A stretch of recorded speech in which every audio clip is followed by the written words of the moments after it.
ദൃശ്യം 3 ഈ സിനിമയെ കുറിച്ച് പറയുകയാണെങ്കിൽ ജിത്തു ജോസഫ് പറഞ്ഞ പോലെ തന്നെ ജോർജ് കുട്ടി എന്ന കഥാപാത്രത്തിന്റെ ഇമോഷണൽ ജേണിയിലൂടെയാണ് ഈ സിനിമ കടന്നു പോകുന്നത്.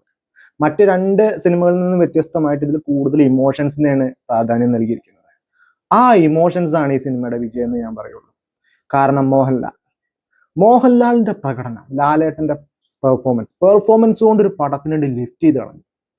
ശരിക്കും എന്താ പറയാന്ന് വെച്ചാല്, ഇങ്ങനൊരു മനുഷ്യൻ ഭയങ്കര നായകതയിലാണ് മൂപ്പര് ഈ ഒരു റോള് ചെയ്തത്.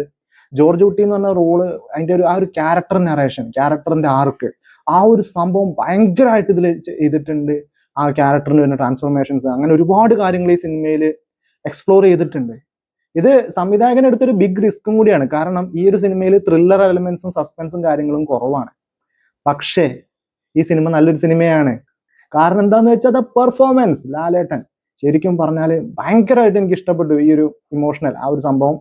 ആൻഡ് കുറച്ചൊക്കെ നമ്മളെ ഷോക്കിങ് ചെയ്യിക്കുന്നുണ്ട് ഈ ഒരു സിനിമ, ആൻഡ് കുറച്ചൊക്കെ ഡിസ്റ്റർബും ചെയ്യിക്കുന്നുണ്ട്. പക്ഷെ എനിക്ക് ആകത്തുകയിൽ ഈ സിനിമ നല്ലൊരു കാഴ്ചയായിട്ട് തന്നെയാണ് തോന്നിയത്. എനിക്ക് നല്ല രീതിയിൽ ഇഷ്ടപ്പെട്ടു. പിന്നെ എൻ്റെ ഒരു പേഴ്സണൽ ഒപ്പീനിയൻ പറയുകയാണെങ്കിൽ, എനിക്ക് ദൃശ്യം 2ഉം 3 ഒക്കെ വരുന്നത് അത്ര താല്പര്യമുള്ള ആളല്ല ഞാൻ ദൃശ്യം 1 തന്നെ ജോർജ് കുട്ടിയുടെ കഥ മാനസികപരമായിട്ട് അവസാനിപ്പിച്ച ഒരാളാണ്. എനിക്ക് അങ്ങനെ അവസാനിക്കണം എന്നാണ് എൻ്റെ മനസ്സിലിപ്പോഴും. ജോർജ് കുട്ടി ആ ഒരു ബോഡി കുഴിച്ചിട്ടിട്ട് സമാധാനമായിട്ട് മക്കളും പേരക്കുട്ടികളൊക്കെ ആയിട്ട് ജീവിക്കുന്ന ഇത് കാണാനായിരുന്നു. അങ്ങനെ പോകുന്നതാണ് എനിക്കിഷ്ടം. അവർക്കത് ഇഷ്ടമല്ല.